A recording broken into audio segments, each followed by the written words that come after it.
All right, so one of the themes we've heard a lot in this campaign has been the courting of female voters. It's been a common theme in all kinds of midterm Senate elections. Democrats have used birth control, abortion, the gender wage gap among the issues that they've raised in Senate races across the country. And both parties have been talking to women especially. So we're joined by Gage, president of Burning Glass Consulting, specializes in campaign strategy and messaging directed at women voters. Katie, thank you for joining us. Thanks for having me. Talk a little bit about the way the war on women has played out as you've seen it at the end of this race. I mean, clearly, Democrats tried to make that the theme of the year in a lot of Senate races. There's been some feeling that maybe they overplayed that hand a little bit. How did you see it at the end? Well, you know, it's a largely trumped up concept, this so-called war on women that the Democrats have run on. And I think that, you know, tonight we're going to see the results. You know, the way things are looking in Colorado and Iowa and Arkansas, certainly, you know, where Tom Cotton has already been declared a winner.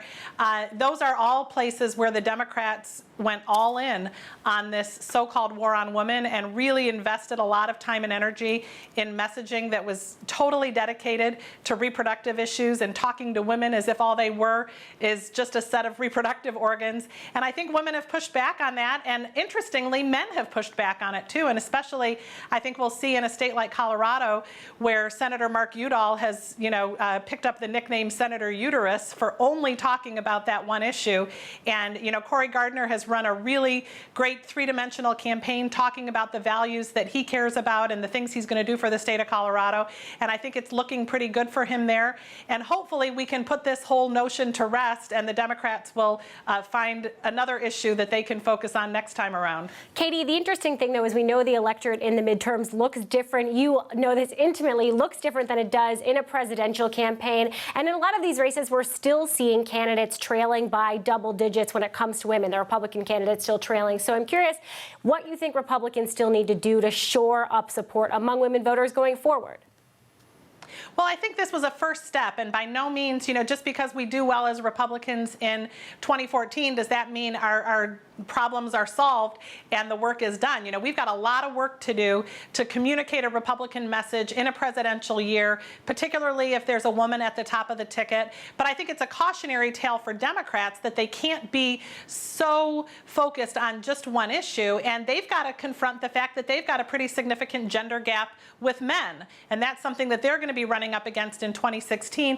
And I think it's going to cause Democrats to sort of take a step back and say, wait a minute, this strategy that worked against Mitt Romney, worked against Ken Cuccinelli in Virginia in 2013, it might not be that magic bullet that we need next time around, and we might have to rethink that strategy. So I'm curious, though, if you wanted to frame, if you're a Republican and you want to frame the economic issue in particular in a way that speaks to women, how do you frame that? How was that done best this year? How should it be done best by Republicans going forward? Well, I think that there's a few different things that are really important. I think it's important to communicate a message of hope. We can't have candidates that sort of talk like they're you know, stuck in the dark ages. We had some candidates that caused us heartburn back in 2012 that didn't really put on, and I don't mean the presidential, I mean some of our Senate candidates that Republicans had to respond to. So recruiting good candidates that are communicating a message of hope and opportunity, you know, talking about the education challenges in this country, where basically if you're in an inner city, you have to win a lottery to get a good education. These are economic issues for a lot of families that want to see their kids do well, want to see their kids get good paying jobs. We have to talk about hope. We have to talk about, you know, expanding opportunities for young people so that kids that come out of college can find good paying jobs and aren't stuck in the same kinds of jobs they had before they had a college education.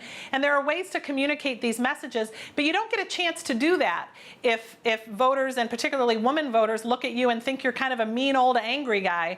And so I think it's really important for our candidates to be like Cory Gardner and Joni Ernst and really communicating a message of hope and opportunity that people can relate to, whether they're male, female, young, old, you know, black, white. You know, that's a message that breaks through with everyone. Yeah, really interesting perspective. And you guys certainly have a more polished slate of candidates this time around. Katie, thanks very much for joining us.